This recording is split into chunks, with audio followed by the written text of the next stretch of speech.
안녕하세요. 반갑습니다. 지금 여러분의 눈앞에 펼쳐진 눈부신 세계, 한때 전 세계를 흘렸던 꿈과 환상의 무대, 할리우드입니다. 음악 위에서 영원한 아름다움을 뽐내던 여신들, 스크린을 가르며 정의를 외치던 영웅들, 그들의 모든 몸짓은 신화가 되었고 그들의 미소는 시대의 아이콘이었습니다. 하지만 이 모든 것이 피와 눈물, 그리고 끔찍한 희생 위에 세워진 신기루였다면 그 찬란한 조명 바로 뒤편, 우리가 감히 상상조차 할 수 없는 추악한 욕망과 잔혹한 범죄, 그리고 그것을 조직적으로 은폐하려 했던 거대한 검은 손이 도사리고 있었다면 여러분은 과연 어떤 표정을 지으시겠습니까? 오늘 우리는 그 금단의 장막을 걷어내고 할리우드 황금기의 가장 어둡고 추악한 사실을 알려드리려고 합니다. 그곳에는 한 남자가 있었습니다. MGM 스튜디오라는 거대 제국의 철옹성을 지키기 위해 자신의 영혼마저 악마에게 팔아넘긴 인물이며 밤의 해결사, 스캔들 청소부,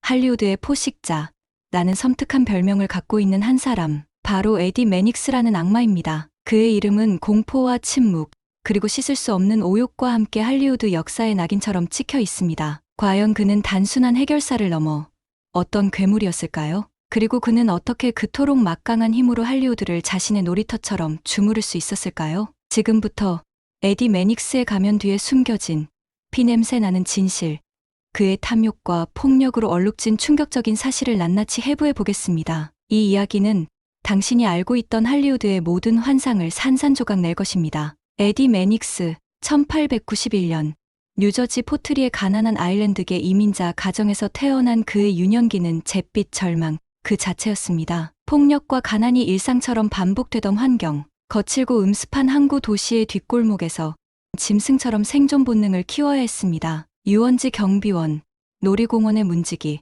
그리고 때로는 쇠파이프와 주먹으로 문제를 정리하는 험악한 건달처럼 지냈던 폭력성과 냉혹함은 훗날 할리우드에서 휘두를 무소불위 권력의 씨앗이 되었습니다. 그의 차가운 눈빛에는 이미 소년 시절부터 세상을 향한 깊은 불신과 뒤틀린 야망이 뱀처럼 틀고 있었다고 전해집니다. 그의 인생의 검은 전환점이 찾아온 것은 훗날 거대 영화의 제국 MGM에 발을 들이면서 시작됩니다. 그의 동물적인 직감과 수단 방법을 가리지 않는 문제 해결 능력, 그리고 때로는 인간적인 감정마저 사라진 무자비함은 MGM의 사장 루이스 B. 메이어의 음흉한 눈길을 사로잡았습니다. 루이스는 매닉스의 어두운 잠재력을 간파하고 그를 자신의 가장 충실한 사냥개로 삼았습니다. 마치 어둠의 군주가 가장 잔혹한 암살자를 발탁하듯 루이스의 검은 신임은 매닉스에게 할리우드의 피 묻은 레드카펫을 깔아주었습니다. 1920년대 후반부터 1950년대까지 할리우드의 스튜디오 시스템은 철저한 감옥과도 같았습니다. MGM은 루이스 B. 메이어의 위선적인 도덕성과 에디 매닉스의 폭력적인 통제 아래 하늘의 별보다 많은 스타를 거느렸지만 내부에서는 썩은 내가 진동하는 제국이었습니다. 메이어가 대외적으로 스튜디오의 위상을 과시하며 가족 같은 분위기를 연출하는 위선자였다면 매닉스는 온갖 추악한 현실을 조작하고 스타들을 억압하며 심지어 자신의 성적 욕망의 대상으로 삼는 어둠의 지배자였습니다. 매닉스는 할리우드 가십 칼럼니스트들과 기자들을 단순한 정보원 이상으로 활용했습니다. 그는 그들에게 뇌물을 먹이고 약점을 잡아 스캔들 은폐는 물론 자신에게 반항하거나 자신의 눈밖에 난 스타들을 사회적으로 매장시키는 여론 재판의 도구로 사용했습니다. 루엘라 파슨스나 헤다 호퍼 같은 악명 높은 칼럼니스트들은 매닉스가 던져주는 독점 정보라는 미끼를 물고 그의 의도대로 움직이는 꼭두각시가 되기도 했습니다. 그의 지시 하나면 유망한 신인 배우가 하루아침에 문란한 여자로 낙인 찍히거나 그의 심기를 건드린 감독이 공산주의자로 몰려 할리우드에서 퇴출당하는 일도 비일비재했습니다. 매닉스와 LA 경찰국의 일부 부패 경찰, 검사, 판사들과의 유착 관계는 상상을 초월했습니다. 이것은 단순히 스타들의 범죄를 덮는 수준을 넘어 자신의 불법적인 행위나 그가 사주한 폭력 사건까지도 면죄부를 받는 수단이 되었습니다. 그에게 밉보인 누군가가 의문의 사고를 당하거나 폭행을 당해도 사건은 제대로 수사되지 않고 미제로 종결되곤 했습니다. 법은 그의 발 아래 있었고 정의는 그의 손아귀에서 질식했습니다. MGM 소속 스타들은 매닉스의 거미줄 같은 감시망 속에서 숨막히는 삶을 살아야 했습니다. 그는 사설 탐정을 고용하며 스타들의 침실까지 들여다보았고 그들의 가장 은밀한 약점, 성적 취향, 숨겨진 관계 등을 낱낱이 기록했습니다. 이 정보는 스타들을 통제하는 족쇄이자 때로는 그의 추악한 욕망을 채우는 도구가 되었습니다. 당시 할리우드에는 캐스팅 카우치라는 끔찍한 관행이 공공연한 비밀처럼 존재했습니다. 배역을 따내거나 스튜디오의 지원을 받기 위해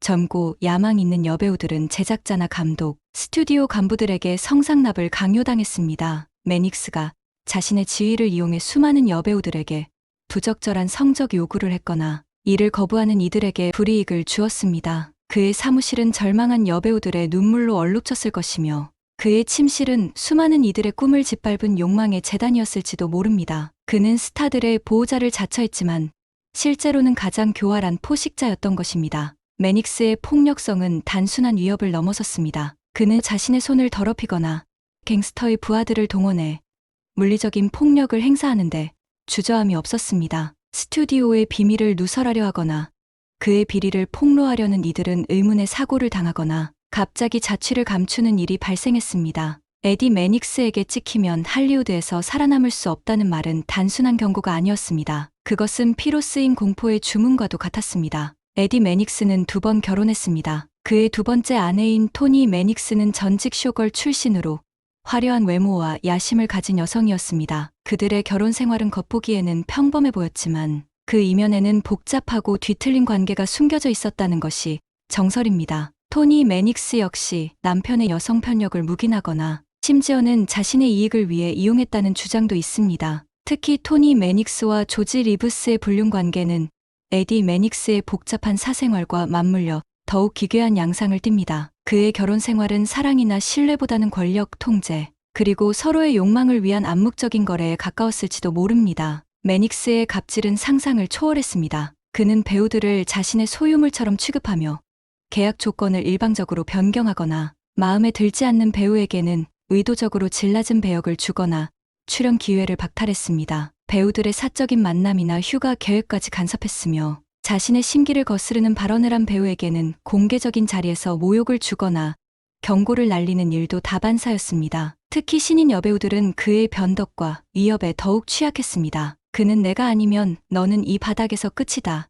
라는 협박으로 젊은 배우들을 심리적으로 압박했고 이는 성적인 요구로 이어지기도 했습니다. 이 모든 과정에서 매닉스는 죄책감이나 인간적인 연민을 거의 보이지 않았다고 전해집니다. 그는 오직 MGM의 유지와 욕망의 충족이라는 2가지 목표만을 향해 질주하는 냉혈한이었습니다. 그의 존재는 할리우드 황금기의 가장 어둡고 부패한 단면을 상징하는 동시에 권력이 어떻게 한 인간을 괴물로 만들 수 있는지를 보여주는 끔찍한 사례입니다. 1935년 할리우드의 왕으로 불리던 유부남 클라크 게이블과 독실한 가톨릭 신자였던 미녀 배우 로레타 영은 영화 촬영 중 뜨거운 사랑에 빠졌고 로레타 영은 임신을 하게 됩니다. 당시 2 사람의 스캔들은 MGM의 명성까지 한순간에 무너뜨릴 수 있는 초대형 스캔들이었습니다. 에디 매닉스는 이 비밀을 지키기 위해 급히 작전에 돌입합니다. 이 사건은 단순한 스캔들 은폐를 넘어 한 여성의 삶과 모성애를 철저히 유린한 폭력적인 행위였습니다. 그는 로레타 영에게 선택권을 주지 않았습니다. 스튜디오의 이미지를 위해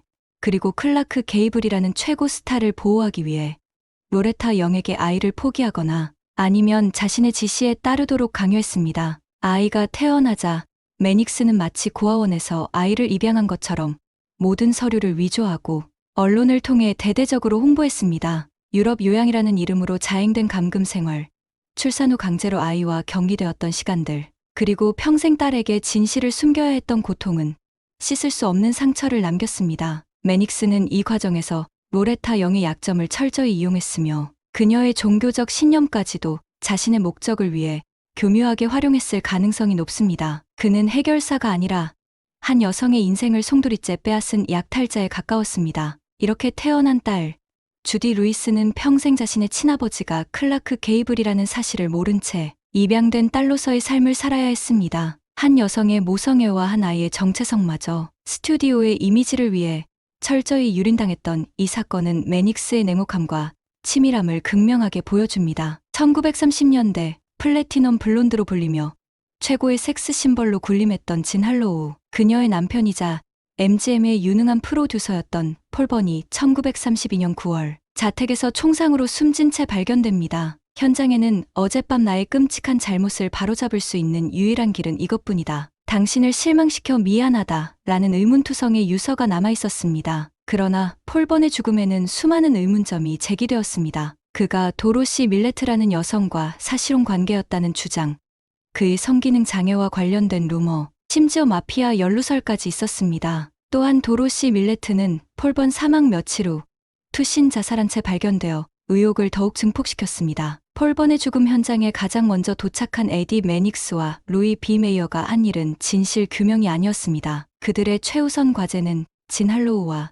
MGM의 이미지를 보호하는 것이었고, 이를 위해 증거 인멸과 조작도 서슴지 않았다는 것이 정설입니다. 폴번이 남긴 또 다른 유서를 매닉스가 불태웠다는 주장까지 있을 정도입니다. 더욱 충격적인 것은 일각에서 제기되는 매닉스의 개인적인 동기입니다. 당시 매닉스는 진 할로우에게 흑심을 품고 있었다는 루머가 파다했습니다. 폴번의 죽음이 매닉스에게는 진 할로우를 차지할 기회로 여겨졌을 수도 있다는 추측입니다. 그는 사건을 해결하는 동시에 자신의 사적인 욕망을 채울 기회를 엿보고 있었을지도 모릅니다. 1937년 5월 MGM이 주최한 대규모 파티에서 끔찍한 사건이 발생합니다. 당시 20세의 젊은 무용수였던 패트리샤 더글라스가 MGM의 데이비드 로스라는 직원과 그의 친구들로부터 집단 성폭행을 당했던 것입니다. 그녀는 엄청난 용기를 내어 이 사실을 폭로하고 MGM과 루이 비 메이어를 상대로 소송을 준비했습니다. 에디 매닉스는 이 사건을 무마하기 위해 모든 수단을 동원했습니다. 그는 더글라스에게 접근해 거액의 합의금을 제시하며 회유하려 했고, 그녀가 이를 거부하자 온갖 방법으로 협박하고 압박했습니다. 하지만 거대 스튜디오의 힘 앞에서 더글라스의 정의는 무력했습니다. 정치적 야망이 있던 더글라스의 변호인과 MGM은 내통하고 판사는 소송을 기각했던 것입니다. 패트리샤 더글라스 사건은 당시 할리우드 내부에서 자행된 권력형 성범죄의 추악한 실상을 적나라하게 보여줍니다. 그러나 매닉스는 단순히 사건을 덮는 것을 넘어 피해자인 더글라스를 꽃뱀이나 정신이상자로 몰아가는 악랄한 2차 가해를 주도했습니다. 그는 더글라스의 평판을 조직적으로 훼손했고 그녀를 사회적으로 고립시켰습니다. 매닉스는 가해자들을 처벌하기는커녕 오히려 그들을 비호했으며 스튜디오의 명예라는 미명 아래 한 여성의 인생을 철저히 파괴했습니다. 그가 얼마나 여성의 인권을 경시했으며 자신의 권력을 유지하기 위해 잔혹한 짓도 서슴지 않는 명백한 증거입니다. 더글라스가 겪었을 공포와 절망은 상상조차 하기 어렵습니다. 다음은 에디 매닉스의 이름과 관련하여 할리우드에서 가장 끈질기게 제기되는 의혹이자 할리우드 역사상 가장 유명한 미제 사건 중 하나는 TV 시리즈 슈퍼맨의 영웅 조지 리브스의 죽음입니다. 1959년 6월 16일 새벽, 조지 리브스는 자신의 베벌리힐스 자택 침실에서 권총에 맞아 숨진 채 발견됩니다. 공식적인 사인은 우울증과 자신을 비관한 자살이지만 그의 죽음을 둘러싼 수많은 의문점들은 지난 60여 년간 끊임없이 제기되며 자살이라는 결론에 강력한 의문을 던지고 있습니다. 그 의혹의 중심에는 바로 에디 매닉스와 그의 아내 토니 매닉스가 있습니다. 조지 리브스는 전직 쇼걸이었던 토니 매닉스와 무려 8년간 불륜 관계를 이어왔습니다. 토니는 리브스보다 8살 연상이었지만 그에게 집과 자동차, 생활비까지 제공하며 물심양면으로 지원했습니다. 하지만 그녀의 사랑은 집착으로 변해갔습니다. 리브스가 젊고 매력적인 사교계 명사 레오노어 레몬과 약혼하고 토니와의 관계를 정리하려 하자 토니는 극심한 질투와 분노에 휩싸였다고 전해집니다. 그녀는 리브스를 파멸시킬 거야 라고 주변에 공공연히 말하고 다녔다는 증언도 있습니다. 사건 현장에서는 자살로 보기에는 너무나 많은 모순점들이 발견되었습니다. 첫째, 리브스의 머리를 관통한 총알외에도 침실 바닥과 벽에서 여러 발의 총탄 자국이 추가로 발견되었다는 증언이 있습니다. 이것은 격투의 흔적은 아니었을까요? 둘째, 리브스의 손에서는 화약 반응이 거의 검출되지 않았고 그가 사용했다는 권총에서는 지문이 남아있지 않았다는 것입니다. 누군가 현장을 치밀하게 조작한 것은 아닐까요? 셋째, 사건 발생 시각은 새벽 1시 30분에서 2시 사이로 추정되지만 경찰 신고는 약 1시간 이상 지연되었습니다. 당시 집에는 약혼녀 레오노어, 레몬을 포함한 여러 명의 손님들이 파티를 벌이고 있었는데요. 그들의 증언은 일관성이 없고 서로 엇갈렸습니다. 그 사라진 시간 동안 과연 무슨 일이 벌어졌던 걸까요? 넷째, 사건 직후 에디 매닉스는 MGM의 최고 변호사들과 함께 현장에 나타나 사건 처리에 깊숙이 관여했다고 알려져 있습니다. 그의 막강한 영향력을 고려할 때 경찰 수사에 압력을 행사하고 언론을 통제하여 사건을 자살로 급하게 종결시켰다는 의혹이 제기되는 것은 어쩌면 당연한 일입니다. 가장 유력한 시나리오는 질투에 눈이 먼 토니 매닉스가 직접 또는 누군가를 시켜 조지 리브스를 살해했고 남편인 에디 매닉스가 아내를 보호하고 MGM의 이미지를 지키기 위해 이 모든 것을 자살로 위장했다는 것입니다. 조지 리브스의 죽음은 아내 토니 매닉스의 어둡고 뒤틀린 관계, 그리고 그들의 잔혹한 본성을 가장 극명하게 드러내는 사건일 것입니다. 하지만 여기서 우리는 에디 매닉스의 역할을 더욱 깊이 파고들어야 합니다. 그는 단순히 아내의 범죄를 덮어준 공범이었을까요? 아니면 그 이상의 추악한 동기가 있었을까요? 일부 연구가들은 에디 매닉스가 아내 토니의 불륜을 처음부터 알고 있었으며 이를 묵인하는 대가로 토니 집안의 재산이나 영향력을 얻었을 가능성을 제기합니다. 혹은 조지 리브스가 매닉스 부부의 통제에서 벗어나려 하자 부부가 공모하여 그를 제거했을 수도 있다는 끔찍한 시나리오도 존재합니다. 에디 매닉스는 조지 리브스의 죽음으로 아내를 완벽하게 자신의 통제하에 둘 수 있게 되었고 동시에 자신들의 비밀을 알고 있는 골칫덩어리를 제거하는 일석이조의 효과를 노렸을 수도 있습니다. 사건 현장에서 발견된 수많은 의문점들, 경찰 수사에 대한 노골적인 압력, 그리고 언론 통제는 모두 에디 매닉스의 치밀하고 냉혹한 계획의 일부였을 가능성이 높습니다. 더욱 소름 끼치는 것은 토니 매닉스가 임종 직전 내가 조지를 죽였어요. 에디가 모든 걸 처리해줬다고 고백했다는 것입니다. 이것이 사실이라면 조지 리브스의 죽음은 단순한 치정살인을 넘어 에디 매닉스라는 거대한 악의 그림자가 계획된 범죄였음을 의미합니다. 조지 리브스는 가장 추악한 악당들에게 살해당한 것입니다. 2016년 영화 헤일 시저는 에디 매닉스에 관한 영화를 대중에게 소개했지만 그 모습은 철저히 미화되고 왜곡된 허상에 불과했습니다. 영화 속 매닉스는 스튜디오를 위해 고군분투하고 고뇌하는 직업인처럼 그려지지만 현실의 그는 법과 윤리를 밥 먹듯이 어기고 수많은 이들의 인생을 파멸시킨 냉혈한 범죄자이자 포식자였습니다. 영화는 그의 성적 착취, 폭력, 살인 교사 의혹 등 가장 어둡고 추악한 부분은 철저히 외면합니다. 이는 마치 악마에게 인간적인 가면을 씌워주는 것과 다름없습니다. 헤일 시저는 에디 매닉스의 복잡한 면모 중 극히 일부만을, 그것도 매우 관대한 시선으로 보여줌으로써 그의 진짜 모습을 가리는데 일조했다는 비판을 피할 수 없습니다. 에디 매닉스는 영화 속 인물보다 훨씬 더 교활하고 위험하며 사악한 존재였습니다. 영원할 것 같았던 할리우드 철권 통치도 1950년대 후반부터 서서히 종말을 고하기 시작했습니다. 텔레비전의 위협, 반독점법 판결, 그리고 스타들의 각성은 MGM의 기반을 흔들었습니다. 에디 매닉스와 같은 해결사이자 포식자들이 활개칠 수 있는 어둠의 영역도 점차 줄어들었습니다. 그의 방식은 구시대의 유물이 되어갔고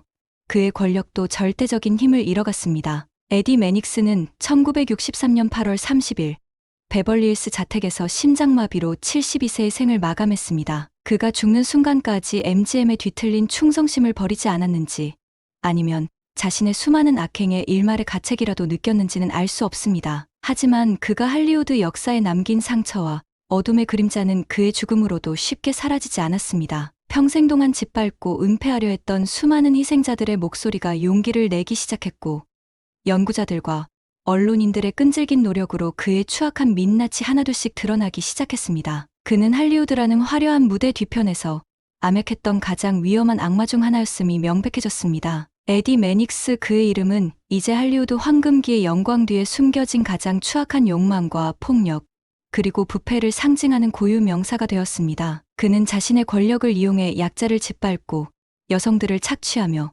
정의를 농락했던 명백한 범죄자였습니다. 그가 지키려 했던 것은 스튜디오의 명예가 아니라 자신의 검은 제국과 뒤틀린 욕망이었을 뿐입니다. 오늘 저희가 들려드린 에디 매닉스의 이야기는 어쩌면 아직도 밝혀지지 않은 빙산의 일각에 불과할지도 모릅니다. 그의 손에 얼마나 많은 꿈들이 꺾이고 얼마나 많은 영혼들이 파괴되었는지 우리는 감히 짐작조차 할 수 없습니다. 이 끔찍하고 불편한 이야기가 여러분에게 단순한 충격을 넘어 우리 사회에 만연한 권력형 범죄와 성적 착취의 문제에 다시 한번 깊이 생각하는 계기가 되었기를 바랍니다. 저희 채널은 앞으로도 세상의 어둡고 감춰진 진실, 외면되었지만 반드시 알아야 할 이야기들을 용기 있게 파헤쳐 나가겠습니다. 구독과 좋아요는 이러한 목소리를 내는데 가장 큰 힘이 됩니다. 지금까지 시청해주셔서 감사합니다.